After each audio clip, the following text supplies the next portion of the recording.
Assalamualaikum warahmatullahi wabarakatuh. Salam sejahtera dan selamat siang Bapak Ibu sekalian. Terima kasih telah hadir di webinar kami, di Promise Webinar, P2P for Smart Buying. Perkenalkan, saya Gilang sebagai moderator webinar kali ini.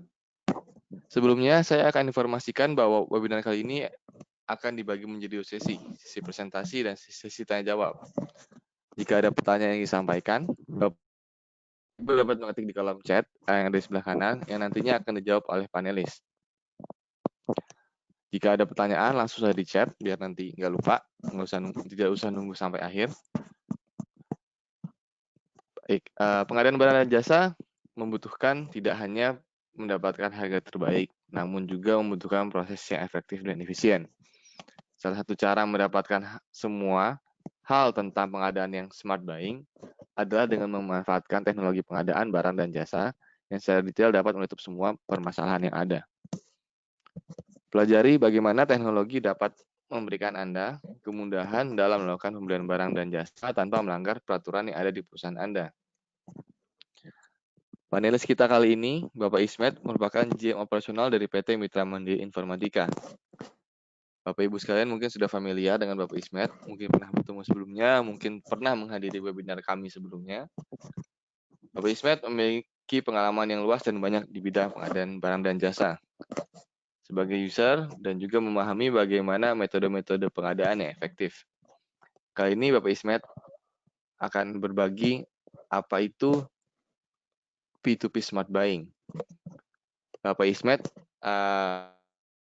tempatnya saya persilahkan. Oke, terima kasih Mas Gilang, bisa minta screen-nya. Silakan Pak Ismet.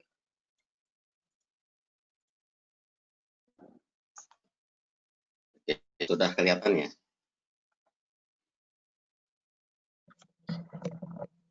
Maaf Mas Gilang, udah kelihatan? Sudah. Oke.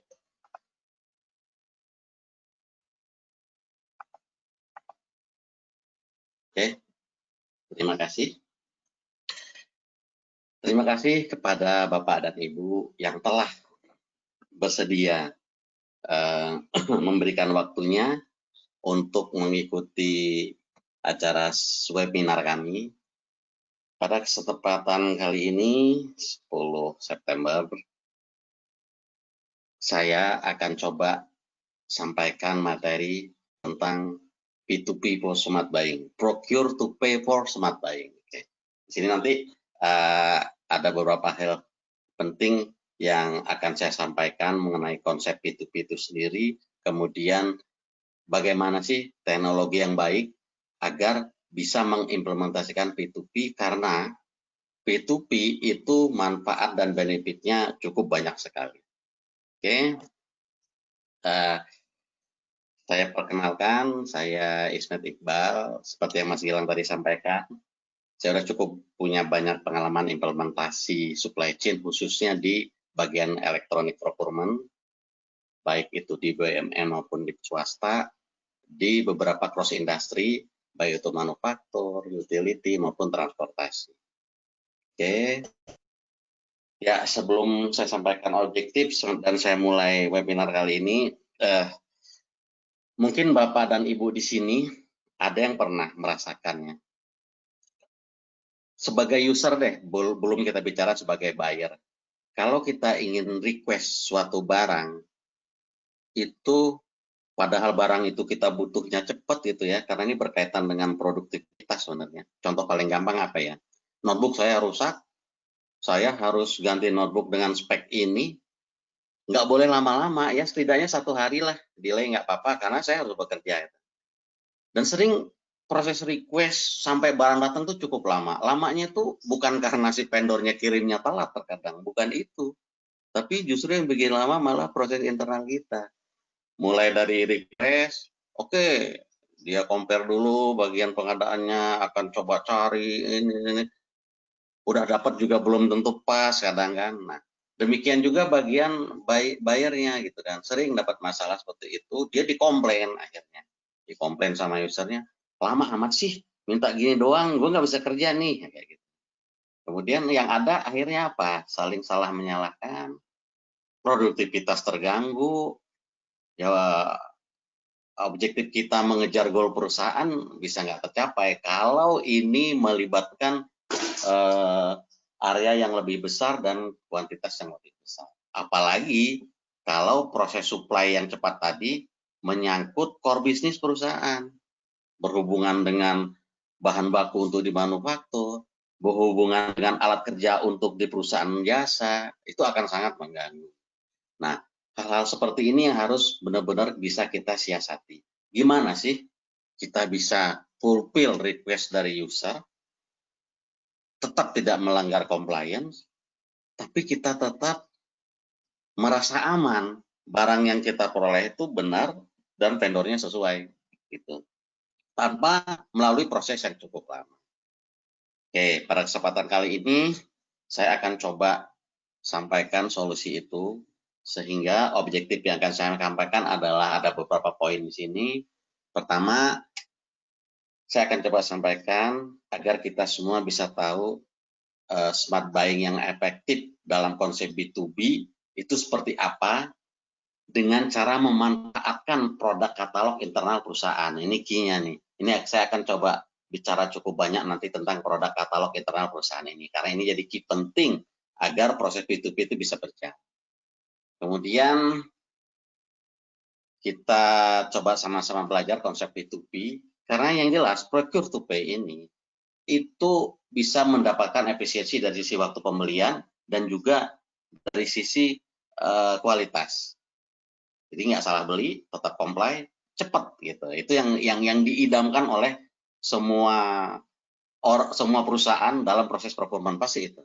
Barangnya tepat, nggak salah, vendornya juga nggak abal-abal sehingga kita aman, so servisnya bakal bagus dan nggak lama, sesuai budget lagi, gitu ya. Jadi inline dari ujung ke ujung, sesuai budget, kedua belah pihak sama-sama satisfied, baik bayar maupun rekanan.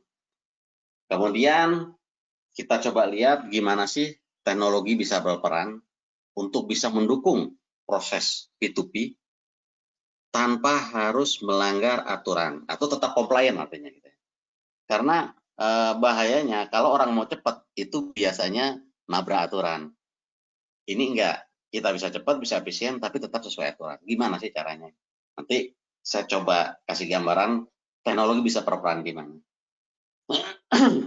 Yang terakhir ya tentu gambaran sistem elektronik procurement secara keseluruhan mengadopsi konsep procure to pay itu seperti apa. Ini kira-kira objektif yang akan saya sampaikan pada kesempatan webinar kali ini. Sebelum mulai, ini mungkin 4 step ya untuk kita bisa lakukan smart buying. Decision-nya ya harus kita bisa mengambil decision, kita harus lakukan apa? Pertama, kita harus bisa mencari barang atau jasa dengan parameter-parameter yang tepat. Artinya apa? Kita harus bisa tepat cari barang dan jasanya, nggak boleh salah, sesuai dengan parameter yang kita define. Lalu kita compare, kita bandingkan. Yang kita bandingkan itu enggak hanya produk katalognya saja, tetapi juga bahkan profil dari rekanannya. Karena ini yang paling penting ya, jangan sampai kita dapat barang oke, atau fulfill-nya bagus, tetapi servis selanjutnya dari vendor itu nggak baik gitu kan. Misalnya barang rusak, servisnya susah lah. Nah ini hal yang paling penting. Berarti kita juga harus bisa compare nggak hanya produknya, tetapi juga vendor sebagai penyedia barang dan jasa tersebut, gitu ya. Kemudian kita juga nggak boleh gitu ya, nggak boleh mencari barang atau jasa itu kita dapat tapi nggak sesuai dengan budget. Artinya harus selalu inline. Udah dapat barang oke, vendornya oke, budgetnya nggak ada, ya nggak akan bisa terlaksana juga kan. Yang paling penting adalah memang pemanfaatannya. Disinilah perlunya bagian buyer itu menganalisis ya, menganalisis apakah ini benar-benar bermanfaat. Dia harus tahu kapan barang itu harus bisa dideliver ke klien kita, ke user yang membutuhkan. Kita harus benar-benar bisa tahu itu. Jadi mungkin 4 step yang harus disiapkan. Oke, slide berikut ini adalah menggambarkan best practice dari P2P.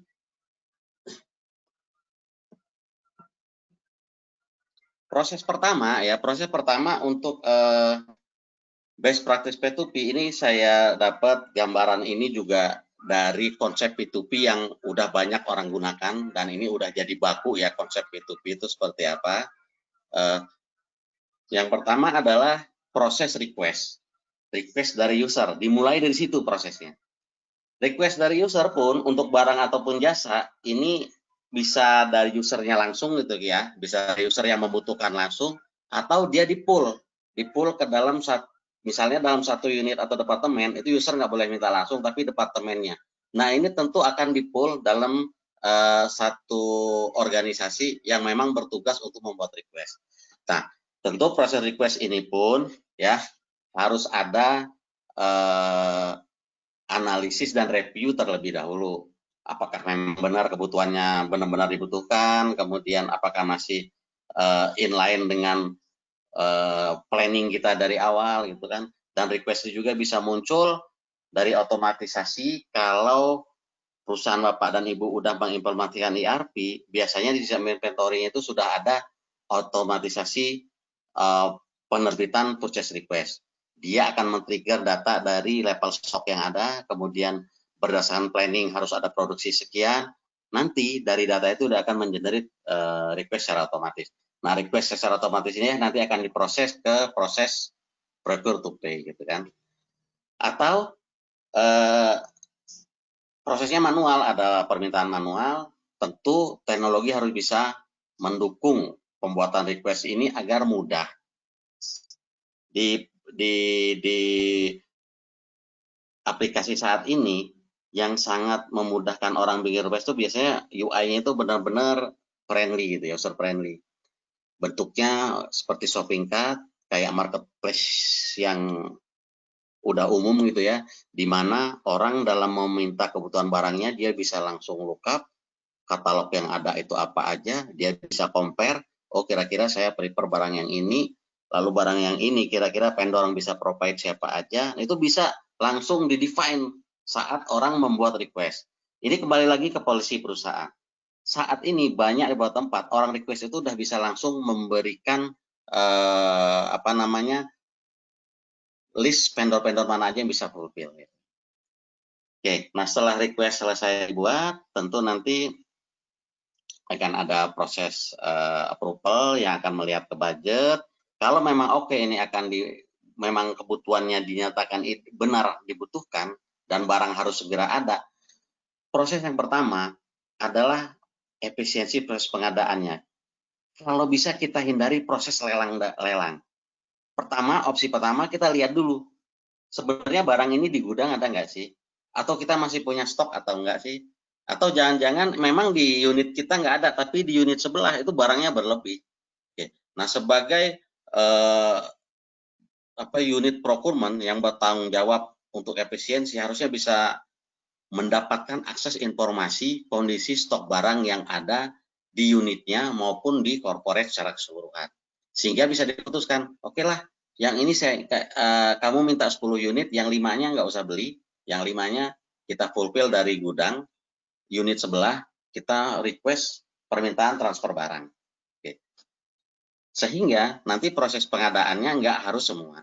Oke. Opsi yang kedua adalah kita lihat lagi, ada nggak sih barang atau jasa yang di request ini kita udah punya belum database untuk katalog dan vendor yang bisa memprovide request tadi. Kalau memang kita sudah punya datanya, tentu membentuk data ini ada proses ya, nanti saya ceritakan di slide berikutnya. Kalau kita udah punya data, artinya ya kita bisa langsung purchase. Kita bisa langsung lempar PR tadi ke vendor yang ada di database untuk melakukan purchase.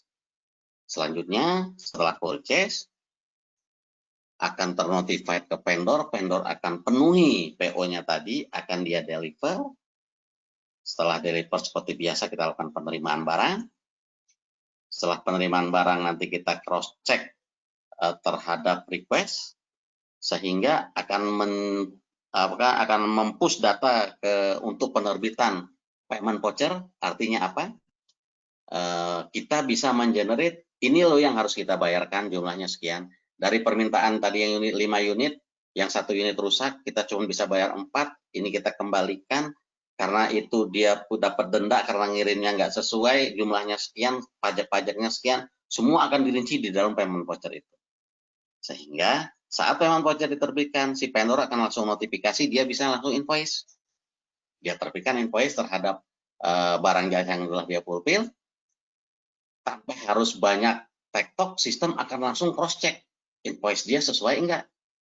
Invoice dia ini harus match dengan data mulai dari PR-nya, fulfillment-nya, PO-nya. Ya memang itu yang sesuai dia tagihkan ke kita. Kalau itu udah ideal, sesuai, sistem akan langsung match tanpa proses manual yang cukup lama, langsung dieksekusi proses payment-nya. Sehingga dengan best practice P2P ini benar-benar kita bisa dapatkan, kita bisa fulfill request dari user dengan barang yang tepat, harga yang udah ideal, tapi nggak membutuhkan waktu yang lama. Oke. Itu opsi kedua, artinya pertama kita lihat dulu kalau memang nggak usah beli, nggak usah beli. Kalau memang harus beli, kita lihat database vendor dan rekanan kita untuk mempersikat proses procurement. Kalau memang semuanya udah nggak ada, bolehlah kita lelang. Tentu di sini kita harus smart ya melakukan lelang. Artinya apa? Kita harus punya mekanisme solusi aplikasi yang bisa melakukan sourcing, bisa langsung mengirimkan request for information keluar tanpa terbatas gitu kan. Lalu dari situ nanti kita bisa menentukan yang paling ideal prosesnya akan seperti apa. Di sistem Promise yang kita punya itu udah sangat kompleks, proses pengadaan procurement yang cukup kompleks pun sudah kita bisa provide. Gitu ya. Jadi memang proses bidding atau lelang itu pilihan terakhir. Idealnya kalau ada request kita cek dulu, kalau di kita nggak ada, memang tetap harus beli, kita harus bisa memanfaatkan database katalog dan vendor yang ada. Oke, kira-kira itu ya konsep P2P. Kenapa sih proses P2P itu bisa benar-benar dari mulai request sampai payment, tapi nggak lama gitu, bisa cepat dan kita bisa mendapat barang yang ideal. Oke, ini ada data ya, ini juga saya nggak ngarang, saya ambil dari Hacker Group. Mereka melakukan survei itu, mereka perusahaan konsultan procurement, dia melakukan survei. Kalau kita mengimplementasikan P2P, benefitnya seperti ini, akan terjadi transformasi di proses purchasing dan juga di proses payment-nya. Gitu. Jadi akan terjadi proses transformasi ini dan ini akan benefit bagi perusahaan. Dari data yang dia peroleh dari hasil survei orang yang sudah implement P2P, ini datanya nampak ya, ternyata akan banyak manfaatnya. Yang paling penting adalah bisa mengincrease order productivity sebanyak 40%. Karena ya bisa kebayang seperti yang saya ceritakan tadi, proses transaksinya bisa cepat, orang bisa cenderung self-service, dia bisa pilih dari katalog langsung dikirim, langsung terbit PO, langsung payment, langsung invoice, langsung payment, itu tentu mempersingkat waktu, nggak harus banyak tektok bolak-balik ya. Kemudian 20% bisa meningkatkan indirect spend, compliance justru meningkat gitu kan. Savingnya juga meningkat. Kemudian kita bisa menciptakan database master data untuk item dan supplier yang qualified, dan untuk berikutnya itu maintenance cost-nya akan 15% lebih sedikit berkurang untuk maintenance database itu. Karena apa? Kita udah benar-benar punya data yang qualified dan sudah terbukti di dalam proses transaksi. Kemudian transformasi di payment-nya pun itu tercipta ya, 2,4 kali productivity prosesnya di payment. Kita bicara payment, ini bisa kebayang yang adalah proses matchingnya, kemudian kita inquiry ulang, kita cross check apakah layak ini harus kita bayarkan sekian, cek lagi ke bagian gudang. Nah, kalau udah dengan sistem P2P, semuanya akan tersaji dalam satu screen, sistem akan langsung cross check otomatis, ini memang udah sesuai, fulfill-nya memang sekian, kemudian ada lagi biaya-biaya lain yang harus dibebankan ke vendor, sehingga dia harus invoice seperti ini, nilai sekian, itu tentu akan mempercepat proses. Saat terima invoice pun sama, kita langsung match, oke, invoice-nya memang udah sesuai dengan memo bayar yang kita terbitkan, sehingga langsung bisa lakukan proses payment. Sehingga ini tentu akan banyak manfaatnya dari sisi productivity dan efisiensi waktu. Ya, jadi ini data saya ambil dari Hacker Group, saya nggak ngarang sendiri. Benefit dari menggunakan konsep P2P adalah akan terciptanya transformasi di bagian purchasing dan di payment, di mana di kedua sisi itu terbentuk efisiensi dan produktivitas kerja kita. Kalau yang kita konversi komersial tentu ini akan ujung-ujungnya akan membawa benefit bagi perusahaan. Oke, nah setelah saya ceritakan tadi bagaimana sih konsep P2P best practice-nya seperti apa, supaya kita bisa mencapai itu bagusnya apa yang harus kita siapkan gitu kan. Kemudian manfaatnya sudah ada dapat gambaran. Produk New Promise kami yang saat ini yang terbaru, kita udah tambahkan beberapa fitur yang memang untuk mendukung konsep P2P ini. Seperti yang saya tadi sampaikan, ini kira-kira gambaran yang bisa dihandle oleh New Promise, mulai dari orang request, bikin PR-nya itu UI kita udah kayak marketplace, jadi nanti ada shopping cart gitu, keranjang belanja, orang bisa langsung sourcing di data master katalog, request-nya dimasukin. Kalau memang itu tersedia dan vendornya dia langsung terbit PO. Terbit PO dari katalog langsung terbit PO, order, barang dikirim, di delivery, proses invoice jalan. Oke. Nah, tentunya sebelum melakukan proses procurement to pay tadi, tetap ya kita nanti akan ada cek ke inventory. Artinya apa? New Promise kami itu kita udah siapkan API-nya untuk bisa connect ke sistem inventory existing yang Bapak punya sekarang. Kalau memang Bapak tidak punya ERP atau belum punya sistem inventory, aplikasi Promise kami sekarang sedang kita kembangkan modul inventory general. Artinya apa? Ini gunanya adalah untuk buyer itu bisa langsung cek sehingga menghindari maverick buying, menghindari pembelian yang tidak seharusnya terjadi gitu. Seperti yang saya ceritakan tadi, ada request 10 unit, misalnya 10 unit notebook misalnya, oh ternyata kita kemarin beli masih kelebihan kok, masih ada 3 unit, ya 10-nya nggak harus difulfill semua, cukup 7, yang 3-nya pakai yang ada, itu segera lakukan pemenuhan, yang 7 unit ini kita lakukan PO melalui master katalog yang ada. Oke. Jadi kalau barang sudah ada, tetap ya, kita larikan ke inventory, biasanya inventory itu akan lihat ini akan disimpan sama dia atau langsung dikeluarkan jadi barang habis pakai. Oke. Nah, dari ujung ke ujung, ini di New Promise itu bisa kita monitor. Jadi mulai dari request ini terkait ke budget ya, di sistem Promise kita dari dulu udah bisa kita kontrol budgetnya. Artinya apa? Kalau Bapak dan Ibu punya ERP, di situ ada model budgeting, Promise udah punya API untuk tarik data budget itu untuk kita compare. Kalau memang cek budgetnya dibutuhkan di proses procurement. Karena ada juga nih beberapa klien kami, cek budget itu dia nggak mau di procurement, cek budget itu ada di ERP. Artinya apa? PR dibikin di ERP, saat orang bikin PR ya udah dilakukan cek budget di situ. Semua PR yang terlempar ke procurement atau ke P2P itu adalah yang memang sudah memenuhi budgetnya. Banyak klien kami yang menerapkan SOP seperti itu. Tapi kalau yang memang dia belum punya ERP, tentu dia juga butuh checking budget. Di sistem kami sudah ada tempat untuk menampung itu, kita bisa cross check budgetnya, kalau memang memenuhi baru dilakukan proses pengadaan. Kalau budget nggak ada gimana? Ya direvisi dulu budgetnya itu kan. Atau kalau ada polisi perusahaan dibuat draft budget sehingga tidak menghambat proses saat untuk proses deal atau delivery terbit PO itu tertahan sebelum budgetnya direvisi. Bisa prosesnya seperti itu.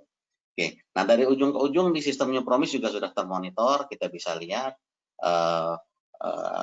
budget yang kita miliki di proses pengadaan udah berapa banyak terserap, yang udah jalan berapa, yang udah terbit PO berapa, yang udah deliver dan belum dibayarkan berapa, yang sudah dibayarkan berapa. Jadi benar-benar nanti kelihatan tuh penyerapan budget kita itu banyak nyangkutnya ada di mana.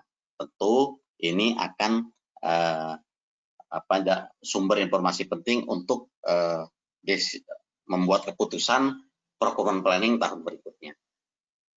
Oke, ini kira-kira konsep yang bisa diadop oleh New Promise, mulai dari request langsung ke procure to pay-nya. Oke, nah seperti yang saya katakan tadi, untuk bisa smart buying yang efektif, kita harus bisa memanfaatkan produk katalog internal. Kembali bicara ke produk katalog internal perusahaan. Promi saat ini kita sudah punya modul katalog yang cukup advance, di mana itu kita tempelkan di modul vendor management.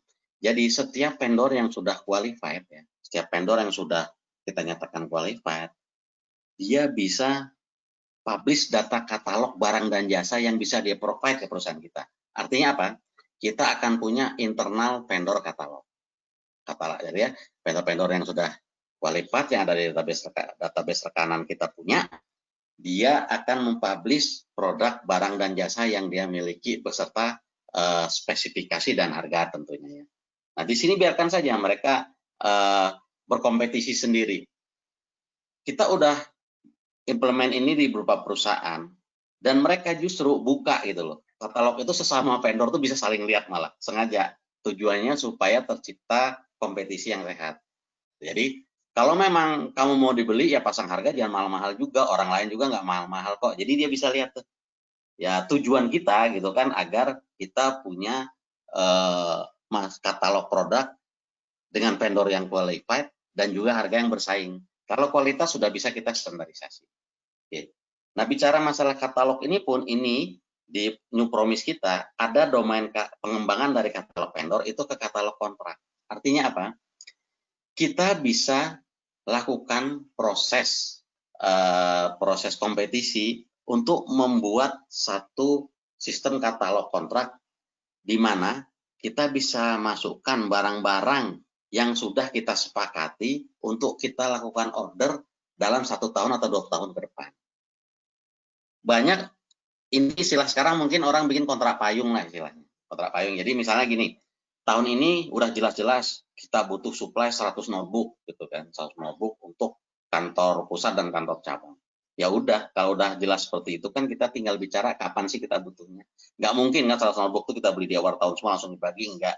Pasti ada bulan kapan mereka butuh, kapan kita harus deliver. Nah, supaya menjaga ketersediaan barang dan juga standarisasi harga, idealnya kita buat kontrak payung dengan perusahaan itu. Kita buat kesepakatan. Untuk menuju kontrak payung, saya lagi, ini bisa kita tempuh dengan cara lelang. So, ini semua jadi kompleks kan.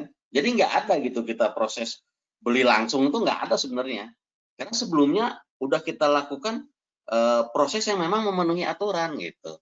Bisa jadi untuk 100 notebook ini saya aduk dari 10 rekanan yang kita punya, saya akan pilih 2 rekanan. Oke, dari kamu saya setuju ya 40 unit, dari kamu 60 unit, tapi dalam waktu 1 tahun, kapan saya butuh tinggal deliver, harga kita deal sekarang.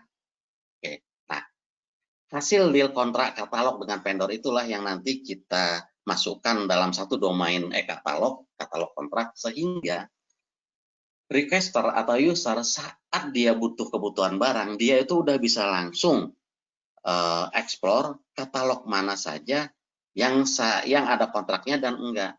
Nah, tentu yang ada kontraknya akan jadi opsi pertama, akan jadi opsi prioritas. Karena udah pasti jelas katalognya udah ada kontraknya, biasanya barang harganya bagus. Karena kita udah negosiasi di depan. Di bawah harga market harusnya. Idealnya seperti itu. Kalau sama dengan harga market nggak guna gitu, nggak perlu kita bikin kontrak. Kalau kita cari aja langsung gitu, direct purchase langsung. Oke. Nah, dengan produk katalog yang benar-benar terjamin kualitasnya, apalagi kalau kita udah ikat di kontrak, tentu itu akan jadi prioritas saat kita melakukan proses procure to pay. Kita akan minta langsung ke rekanan itu. Bisa kebayang ya, kita menghindari waktu yang lama proses lelang, karena sebelumnya udah kita persiapkan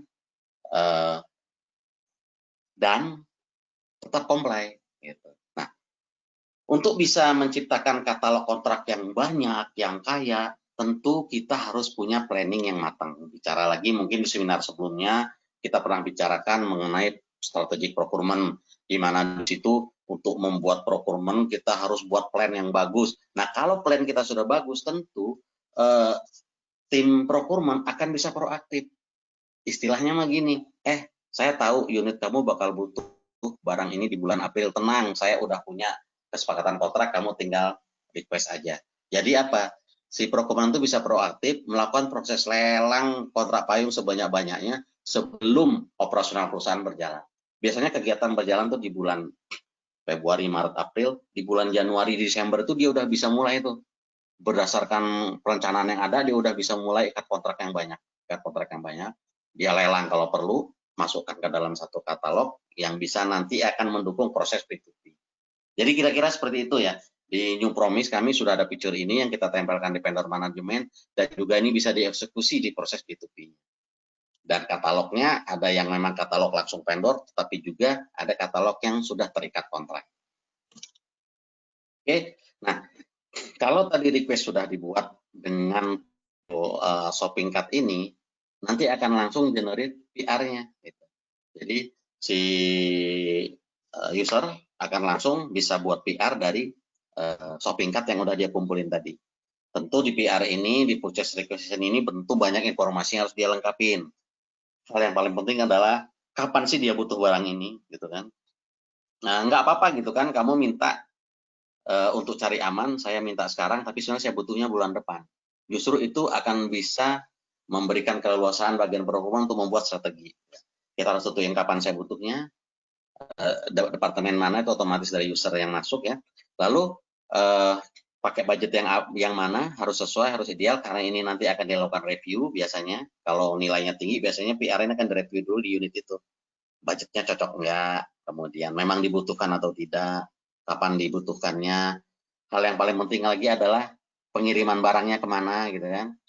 Sehingga nanti saat terbit PO otomatis si vendor itu akan ternotifikasi, oke, saya akan kirim barang ini ke departemen ini yang ada di daerah ini. Karena bisa jadi perusahaan itu yang mengimplementasikan sentralisasi procurement biasanya dia butuh informasi ini. Karena banyak dia beli barang bukan untuk unitnya, tapi untuk unit lain. Kan? Kemudian kapan dia butuh barangnya itu harus clear dan jelas. Term of condition-nya seperti apa? Di sini kalau memang delivernya harus dibagi menjadi beberapa termin, itu dijelaskan karena nanti akan berkaitan dengan payment-nya gitu kan. Lalu approval kalau memang dibutuhkan itu harus di-define di sini. Biasanya PR itu level approval itu tergantung dari besarnya nilai request yang diminta oleh user. Kalau nilainya cukup besar, biasanya approval-nya harus agak bertingkat. Gitu. Atau juga berdasarkan klasifikasi barangnya. Kalau ini barang yang strategik, biasanya harus ada approval bagian tertentu. Kayak misalnya pembelian barang IT, biasanya ada approval dari orang teknis tuh, di bagian IT-nya. Beli server itu kan nggak boleh sembarangan. Orang IT harus ngecek, apakah ini sesuai dengan standar kita, standar security-nya, standar segala macam, baru ini rilis boleh dilakukan pengadaan. Oke. Nah, jadi kebayang ya dari tadi katalog langsung bisa generate PR, kemudian nanti ini saya coba lompat ya. Nah, dari PR tadi, kalau memang kita bisa dapat dari proses katalog produk dan vendor yang kita punya, itu nanti akan langsung terbit PO ke vendor yang bersangkutan. Sehingga, ya ini berjalan nih, kalau terbit PO, nanti si vendor terima, dia akan berusaha fulfill sesuai dengan spesifikasi yang ada di PO. Kalau sudah fulfill, nanti akan ada serah terima barang, baru kita terbitkan memo bayar yang menyatakan, oke, dari PO ini kamu udah fulfill, kamu berhak mendapat bayaran sekian. Kalau memo bayar sudah terbit, si vendor bisa langsung menerbitkan invoice-nya. Gitu ya. Membuat invoice-nya, saat invoice diterima, sistem akan otomatis cross-check. Dia akan match gitu kan, apakah benar nih informasi dari user, barang dan jasa udah diterima, udah fulfill sekian. Karena di sini nanti akan otomatis gitu ya, kita cek apakah memo bayar yang sudah kita terbitkan sesuai dengan yang di-invoice oleh vendor. Ini sangat penting untuk menghindari kita membayar yang seharusnya nggak kita bayar. Ini suka terjadi gitu kan kalau masih proses manual. Apalagi kalau bagian payment itu dikasih datanya masih bentuk kertas dari usernya bisa jadi di field gitu kan. Ini bisa terjadi gitu ya, bisa terjadi kita membayar sesuatu yang harusnya belum kita bayar. Misal karena nggak ada memo bayar otomatis tadi gitu kan. Di PO unitnya 100, dia deliver itu 100 tapi ada retur barang rusaknya 20. Tapi dia udah invoice jumlah 100. Nah, itu harusnya nggak terjadi kalau benar-benar kita buat sistem P2P dari ujung ke ujung. Sehingga bisa terhindar kita mengeluarkan uang yang seharusnya nggak keluar. Itu kira-kira dari ujung ke ujung termonitor. Kalau sudah dia terbitkan invoice, udah langsung kita lakukan proses payment. Saat ini proses payment banyak yang mekanismenya, metodenya, ya transfer bank, ya ada payment gateway lain-lain yang macam-macam bisa dilakukan secara elektronik. Oke. Nah itu kalau proses, namanya proses request, langsung dia lihat katalog, di katalognya ada, langsung ke terbit PR langsung PO ke vendor, langsung dikirim. Sehingga bisa kebayang, kita bisa memotong proses procurement yang panjang. Bayang kalau kita harus lelang, harus bidding, nggak cukup waktu sebentar. Kalau ini kan langsung dapat. Memang kuncinya sekali lagi adalah di sini. Gimana kita bisa menciptakan database rekanan yang qualified dan juga standar katalog yang memenuhi kualifikasi kita. Dari teknologi, New Promise sudah punya udah dikembangkan vendor manajemen yang profilingnya sudah cukup sangat detail, sehingga kita juga bisa mengcapture rekanan yang memang nggak hanya bergerak di supplier barang, tapi juga di jasa. Profilnya udah cukup detail kita catat, sampai sertifikat tenaga ahlinya pun udah kita capture. Nah, dengan tujuan, kalau ada kebutuhan tenaga ahli, ini bukan barang ngomongnya ya, kebutuhan tenaga ahli atau jasa, kita nggak akan dapat source yang jelek gitu. Kita benar akan dapat source yang ideal. Karena profiling vendor manajemen kita cukup detail. Kemudian kita juga sudah tempelkan produk katalog di vendor manajemen, sehingga tanpa procurement prosesnya panjang pun sebenarnya Bapak Ibu udah bisa menggunakan direct purchase yang ada di vendor. Ya, kuncinya ini nih. Kunci utamanya adalah pembentukan master katalog produk dan material vendor yang benar-benar verified. Oke, nah ini adalah gambar procurement proses kalau memang kita opsi kedua tadi tidak terpenuhi. Opsi pertama lihat dari gudang, opsi kedua lihat di katalog, ternyata nggak ada, baru kita lakukan proses procurement. Proses procurement ini macam-macam metodenya, di sistem kita udah cukup comply untuk semua model procurement, sehingga kita bisa dapatkan penawaran harga yang sesuai dengan kriteria yang kita publish di proses procurement. Metode penilaiannya pun nggak hanya harga aja, bisa juga merit point seperti biasa, sehingga kalau procurement-nya udah selesai, tetap nanti akan terjadi proses purchasing dan delivery fulfillment. Oke.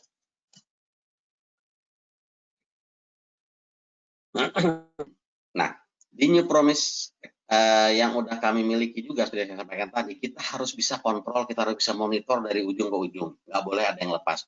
Ini contoh dashboard procurement yang ada di New Promise. Kita bisa monitoring budget, mulai dari anggaran sampai fulfillment-nya sejauh apa. Kita bisa lihat status dari setiap proses pengadaan udah sampai mana. Kita juga bisa lihat status dimensi by vendor, by status, dan juga by departemen. Bisa kelihatan nanti ini di sini nih. Vendor mana sih yang paling banyak sekarang lagi bertransaksi dengan kita gitu kan. Kemudian proses procurement nih paling banyak nyangkutnya di mana? Oh, ini di proses request-nya nyangkut nih. Kenapa nih?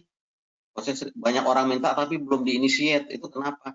Mungkin aja karena opsi kedua kita belum baik tadi. Kita belum punya data vendor dan katalog yang baik, sehingga setiap orang minta harus melalui lelang, Tentu lelang itu prosesnya nggak sebentar, itu lama. Nah, ini dengan dashboard ini kita bisa lakukan, kita bisa ambil keputusan strategi procurement berikutnya akan seperti apa. Oke, ini contoh dashboard procurement. Jadi udah cukup lengkap, kita bisa monitoring dari ujung ke ujung. Ini adalah contoh dashboard untuk vendor performance. Ini hal yang paling penting sekali ya. Kalau kita udah bicara P2P, kita sangat bergantung kepada produk katalog dan vendor. Saya ulangin lagi, kita sangat bergantung terhadap itu. Nah, agar beneran vendor verified, ya kita harus lakukan penilaian sebenarnya. Selama ini delivery kamu seperti apa sih? Servisnya bagus atau enggak gitu kan? Kemudian kualitas yang di-deliver seperti apa, dari periode bulan ke bulan pemenuhannya seperti apa, fulfillment-nya seperti apa. Kita bisa nilai vendor itu, kita bisa lihat, sehingga saat nanti proses sourcing atau proses order langsung, kita benar-benar bisa dapat vendor yang kredibel. Saya cuma mau beli notebook ke vendor yang bintang 5 misalnya, ya udah, itu lebih nyaman, kita lebih aman gitu ya. Nah, untuk itu harus kita buat penilaian. Hal yang paling penting lagi sebenarnya dari vendor performance adalah agar kita bisa menciptakan relationship yang lebih bagus terhadap rekanan. Misal gini, kita bisa lihat, kamu selama ini delivery-nya bagus, kualitas oke gitu kan. Cuman servis kamu setelah pemenuhan itu yang jelek. Nah, kita bisa bantu dia untuk bisa improve. Kita informasikan, performance kamu turunnya di sini. Sayang sekali kalau kamu nggak improve performance ini, saya akan bisa pakai vendor yang lain. Nah, artinya apa? Tercipta kompetisi yang sehat gitu kan. Kalau sehat dan tercipta relationship yang bagus. Jadi nggak hanya gontok-gontokan antara buyer dengan vendor. Buyer pengen yang murah-murahan, dia meres vendor habis-habisan. Vendor juga maunya cari enaknya aja, nggak mau cari susah, nggak bisa seperti itu. Kalau kita ingin menciptakan database rekanan yang bagus, itu salah satunya harus cipta vendor supplier relationship yang bagus. Salah satu toolnya adalah dengan membuat performance dari vendor seperti ini. Kita bisa nilai. Oke, kira-kira itu yang saya sampaikan. Saya coba samarkan apa yang telah saya sampaikan ya dari awal tadi. Pertama, saya ulangi lagi, agar proses P2P itu bisa berjalan dengan maksimal, dengan optimal, kuncinya adalah kita harus punya katalog produk dan vendor database yang bagus dan verified dan qualified. Tentu untuk menuju ke sana nggak bisa sebentar, ya. Butuh waktu yang lama, tapi kita bisa mulai. Kita bisa mulai dari barang-barang yang ingin kita perlukan 1 tahun ke depan. Kita kumpulin dulu vendornya, kita ikat dia, kita improve. Nah, tentu nanti dari tahun ke tahun itu akan tambah banyak, sehingga tercipta kompetisi yang sehat. Sekali lagi, yang paling penting adalah katalog produk dan vendor database yang baik. Tentu ini nggak akan bisa tercipta kalau platform teknologinya nggak ideal. New Promise sekarang sudah dilengkapi dengan modul VM dengan profiling yang cukup deep. Itu sangat membantu untuk menciptakan katalog produk yang baik dan juga database vendor yang verified. Konsep procure to pay terbukti ya, dia efektif dalam melakukan proses pembelian sampai ke payment malahan dan tidak melanggar aturan. Kebayangkan tadi orang butuh barang, langsung aja lihat di vendor yang punya, langsung buat PR, PO, kirim, selesai. Tetapi vendor yang kita tuju itu kan bisa kita lakukan proses lelang sebelumnya. Sebelum kita mengikat kontrak dengan dia, kita adu dulu. Dan itu tetap comply gitu. Dan tetap terjadi persaingan yang sehat. Kita nggak melanggar aturan. Kemudian New Promise yang kita punya sekarang udah kita kembangkan beberapa fitur atau modul, salah satunya produk katalog tadi adalah untuk mendukung dan mengadopsi konsep P2P ini. Sehingga kami harapkan konsep ini bisa membawa value yang lebih dan yang baru bagi perusahaan Bapak Ibu sekalian. Yang terakhir, terakhir tadi saya sampaikan, New Promise kita juga udah dilengkapi dengan dashboard yang cukup informatif, komprehensif, yang menampilkan data memang dibutuhkan untuk take decision dari perilaku pengadaan sampai ke rekanannya, sampai ke paymentnya kita bisa monitor semua. Proses kita itu terjadi keterlambatan dan harus diimprove di mana sih selama ini. Oh, ternyata orang request kelamaan dipenuhi karena apa? Ya karena kita sedikit-dikit lalu lelang-lelang kelamaan. Kenapa nggak kita perkaya produk katalognya dengan konsep procure to pay? Oke, jadi kira-kira itu yang bisa saya sampaikan kali ini. Mudah-mudahan bisa bermanfaat. Bapak dan Ibu mulai berpikir, oke, saya ingin buat simplify proses procurement di tempat saya, tetapi tetap tidak melanggar aturan pengadaan yang berlaku. Kalau memang kurang clear, kurang jelas gimana sih cara mengimplementasikan P2P ini, tentu saja waktu yang ada sekarang sangat terbatas, tapi Sekali lagi terima kasih atas waktu yang telah disempatkan. Kalau memang ingin penjelasan lebih jelas atau lebih detail, nanti Bapak Ibu bisa kontak ke sales kami atau ke bagian marketing dengan Mas Gilang. Oke, mungkin sesi selanjutnya adalah tanya jawab. Kalau ada pertanyaan, saya kembalikan dulu waktu dan tempatnya kepada Mas Gilang. Silakan Mas Gilang. Baik, terima kasih Pak Ismet. Ini pertanyaan nampaknya belum ada. Kalau gitu kita diskusi aja ya Pak Ismet ya. Sedikit diskusi Pak. Pak Ismet, kenapa Pak Ismet yakin nih cara buying seperti ini nggak ngelanggar compliance? Oke. Ya, terima kasih. Nah ini jujur aja ya, saya akui Mas Gilang ya. Waktu pertama kali awal dulu kita campaign tentang konsep e-katalog, konsep yang orang tanya duluan selalu gini, wah nggak bisa Pak saya implement gitu tempat saya Pak, saya bisa dipenjara. Kenapa? Oh, saya beli langsung, nggak sembarangan di tempat kami Pak. Oke, bilangnya. Nggak komplainnya di mana? Oh karena dia beli langsung, itu nggak boleh, nggak tercipta persaingan yang sehat. Seperti yang saya katakan tadi ya, untuk menciptakan katalog yang baik ini, kita bisa buat database domain kontrak payungnya. Artinya apa? Barang-barang yang bisa dipurchase hanya barang-barang yang sudah ada kesepakatan, ada kontrak payungnya. Tentu untuk menuju kontrak payung itu, kita lakukanlah proses procurement yang panjang lebar tadi. Kita bisa adu mereka, bisa kita undang, kita lelang, kita bidding dengan spek pengadaannya adalah saya butuh kesepakatan kerja kontrak payung untuk sekian ratus unit notebook dalam waktu 1 tahun. Dengan spek seperti ini, saya pengennya langsung order, tetapi sebelumnya saya akan cari vendor yang qualified dengan cara diadu.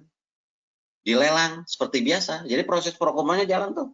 Mereka submit harga, mereka submit kemampuan dia submit berapa unit, kemudian nanti kita adu di sana, sehingga sampai ketemu, oke, dari 20 peserta yang ikutan, ada 5 nih rekanan yang memang akan saya ikat. Terus melanggar komplainnya di mana? Itu kan udah terjadi proses pengadaan secara nggak langsung. Cuman nanti proses ordernya saat membutuhkannya tinggal direct purchase. Direct purchase-nya artinya apa? Kita ngambil barang yang udah kita sepakati sebelumnya.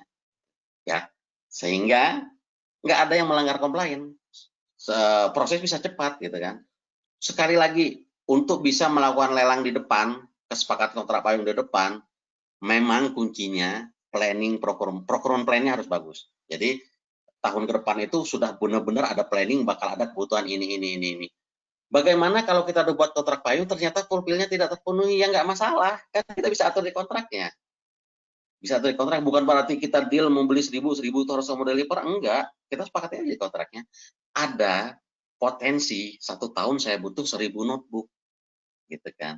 Nah, untuk bisa menjaga agar ini bisa terpenuhi dan standar harganya tercapai, saya akan ikat beberapa vendor melalui proses lelang. So, clear ya, itu nggak ada proses melanggar compliance sebenarnya. Sehingga saat proses P2P, ya orang tinggal direct purchase. Malah justru transparan. Orang bisa benar-benar berlomba-lomba untuk memamerkan katalog produknya, untuk ngambil hati, ini loh punya saya paling bagus, saya servisnya bagus, harga saya oke. Jadi bagi kita juga benefitnya banyak tapi tidak melanggar compliance. Gitu kira-kira Mas Gilang gambarannya kenapa saya tadi katakan proses procure to pay direct purchase itu tidak melanggar compliance dengan strategi seperti tadi yang saya sampaikan. Oke. Baik, terima kasih Pak Ismet. Bapak Ibu kalau ada pertanyaan silakan ya ditulis.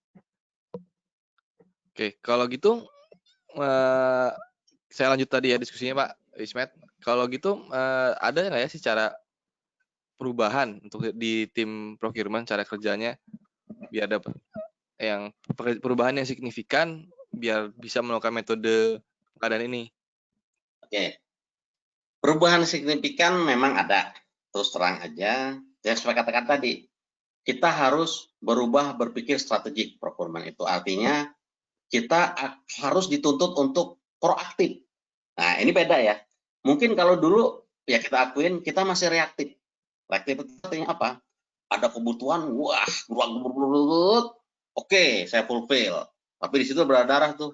Udah waktunya lama, harganya juga belum tentu oke. Yang submit juga dikit ya. Mungkin harus dirubah organisasinya jadi proaktif. Artinya apa?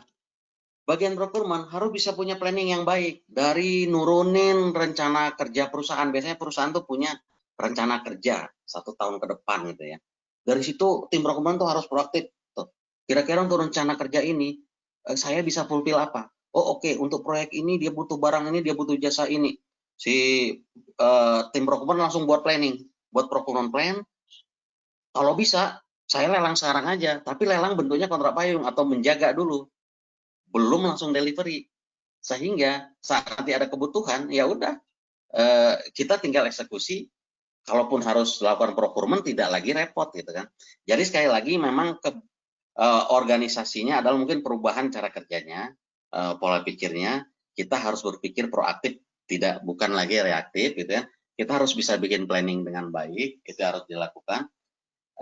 Kasarnya sih ginilah, kita cukup put effort besar di awal, tapi pas saat tahun berjalan itu kita udah nggak susah, nggak capek kerja dan aman gitu kan. Aman artinya apa? Ya kalaupun di audit clear, orang semua saya berdasarkan planning gitu kan. Kalau misalnya di challenge ini comply atau enggak loh, saya udah lakukan pemilihan vendor dan katalog di depan jauh sebelumnya dan saya udah ikat kontrak, clear. Artinya apa? Yang harus diubah adalah pola pikir tadi, kita berpikir strategik, cara kerjanya dari reaktif menjadi proaktif. Tentu untuk merubah ke sini nggak mudah, ya bisa kita lakukan nggak harus secara frontal. Biasanya kalau saya ngasih masukan ke klien kami, kalau menuju ke sini, Pak jangan frontal Pak, parsial. Maksudnya apa Pak Ismet? Ya Bapak bisa pilih barang-barang mana aja sih yang bisa saya lakukan P2P ini, nggak harus semua dulu, gitu kan? Atau implementasinya di kantor pusat dulu lah, nggak usah di kantor cabang. Nah, dengan cara parsial gitu tentu kita udah pasang target. Tahun ke depan harusnya semua udah bisa kita lakukan P2P untuk barang-barang yang memang bisa diperlakukan proses P2P. Oke, kira-kira begitu Mas Gilang. Oke, baik, baik. Ini ada pertanyaan dari Bapak Muhammad Maulana. Apakah sudah ada features three-way matching, contract versus good versus receipt, contract versus good receipt versus invoice, atau ada payment atau ditambahkan payment? Udah ada belum ya, Pak Ismet? Nah, di New Promise kita itu udah sampai ke payment matching kita. Sehingga benar-benar tadi saya katakan kan, saat orang fulfill nanti akan ada penerbitan payment voucher atau yang harus dibayarkan berdasarkan dari deliverable yang dia berikan. Berdasarkan itu nanti vendor invoice, dari invoice dia langsung otomatis match, nggak akan salah. Saya tadi katakan bisa terhindari orang bayar yang nggak perlu dia bayar gitu kan, bisa terhindari seperti itu, bisa langsung match ke payment. Jadi di New Promise kita itu kita bisa langsungnya match ke payment. Tentu ada beberapa persyaratan yang harus dipenuhi. Kalau Bapak dan Ibu sudah punya ERP, nanti kita harus integrasi ke modul delivery receipt-nya gitu kan. Delivery receipt-nya. Kalau nggak ada ERP berarti harus dicatatkan di aplikasi New Promise kita. Sehingga kita benar-benar bisa cross check antara, biasanya gini, orang yang bayar ya udah pastilah, orang yang beli beda dengan orang yang bayar, beda dengan orang yang terima barang. Orang yang terima barang itu biasanya orang yang minta gitu kan. Ini yang bisa ada potensi perbedaan. Kalau kita udah buat semua entitas 3 tadi dalam satu sistem, tentu semua akan teracak dan bisa kita lakukan match secara otomatis. Sehingga istilah orang yang three-way matching, four-way matching itu bisa tercipta dengan sistem New Promise yang kita punya sekarang. Gitu Mas Gilang. Oke, terima kasih. Terima kasih Pak Maulana atas pertanyaannya. Ini juga pertanyaan, key sukses faktornya apa ya, Pak Ismet? Oke, key sukses faktornya kalau kita, ya kembalilah selalu kita ngomong ke konsep sukses implementasi suatu sistem itu tidak terlepas dari people, proses, data, dan teknologi. Saya kembali ke sana ya, karena ini paketnya nggak boleh kita lepas. Selalu 4 ini. Kita punya sistem teknologi yang bagus, tapi kalau kita nggak punya organisasi yang bagus itu percuma, nggak akan jalan dengan baik. Kita punya organisasi yang nggak satu misi untuk mencapai efisiensi, dia lebih nyaman dengan tradisional performance, nggak akan jalan juga. Jadi selalu people, proses SOP yang standar itu kan. Data harus qualified, ini yang paling penting tadi berkali-kali saya omongin adalah faktor ketiga tuh people process data ya. Artinya apa? Kita harus punya database katalog produk dan data vendor yang qualified. Baru yang terakhir memang platform dan teknologi yang harus terkini lah. Ya zaman sekarang gitu ya, udah nggak zamannya lagi orang belanja nyusahin diri sendiri itu. Marketplace sudah ada, bandwidth udah kenceng, nggak ada lagi ceritanya yang loading lama. Nah, ini tentu faktor yang sangat mendukung dan aplikasi yang bisa memenuhi kebutuhan dari P2P tadi. Jadi sekali lagi, user faktornya nggak terlepas dari 4 ini, people, proses, data, dan teknologi. Oke. Oke, nyambung nih. Berarti Pak Ismet, misalnya ada perusahaan yang mau mencari 4 key sukses factor ini nih. Ya. Promise itu bisa ngebantu apa ya? Bisa konsultasinya kah atau ada apa gitu untuk mencapai 4 kunci ini, Pak Ismet? Ya, ini jujur ya, pengalaman implementasi kami cukup banyak masukan. Awalnya kita memang provide platform aja, teknologi. Tapi faktanya untuk sukses ke sana itu banyak yang harus dipersiapkan. Untuk itu kami sadar akhirnya PT MMI itu membuat satu departemen khusus untuk procurement consultant, gitu Mas Gilang. Jadi di procurement consultant kita udah ada pekerjaan, antara lain kita buat SOP, kita bantu vendor kita biar bisa mengadopsi tool ini secara optimal, apa saja yang harus dia siapkan. Kita kasih masukan mengenai 4 komponen tadi. Oke, organisasi di tempat Bapak ini sudah baik, cuma harus diimprove di mana, harus ada unit baru di bagian apa, harus ada yang dipindahkan, itu kita kasih masukan. Jadi jujur saja memang untuk memperlengkap solusi yang kami berikan biar total gitu ya, end to end, kami udah ada di satu departemen yang kita sebut procurement consultant. Konsultan ini adalah untuk membantu rekanan kami mempersiapkan segala hal yang tidak berhubungan langsung dengan platform atau teknologinya, tapi berhubungan dengan organisasi, dengan kesiapan data yang harus dimiliki. Kita juga capture ya, kita foto kondisi existing seperti apa, kalau mau mencapai yang ideal apa aja yang harus dipulpil. Itu kira-kira yang bisa kami bantu untuk mengkonsultasi perusahaan Bapak Ibu sekalian.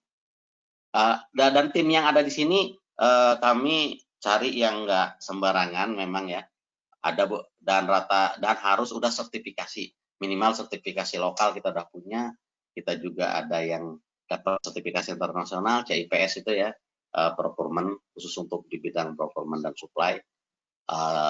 Tenaga ahli kita udah certified di sana, jadi bisa memberikan masukan yang cukup baik ke Bapak Ibu sekalian untuk menyusun komponen key success factor tadi, gitu Mas ya.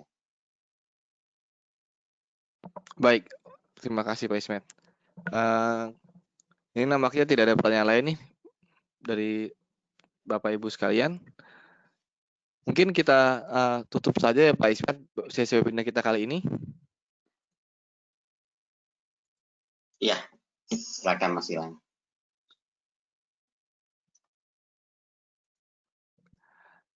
Baik, terima kasih Bapak Ismet atas presentasi dan tadi diskusi yang udah kita lakukannya, jawaban-jawabannya cukup sangat membantu gitu ya Pak Ismet ya. Terima kasih juga atas kehadiran Bapak Ibu sekalian di acara webinar kami. Nanti video rekaman ulang webinar ini Bapak Ibu dapat saksikan. Nanti Bapak Ibu akan menerima email untuk dapat menyaksikan atau juga bisa melihat di YouTube kami, di YouTube Mitra Mandiri Informatika. Nanti rekaman webinar akan di-upload di situ kalau Bapak Ibu ingin menyaksikan lagi. Sertifikat digital juga akan dibagikan setelah webinar selesai. Nanti Bapak Ibu akan dikirimkan email.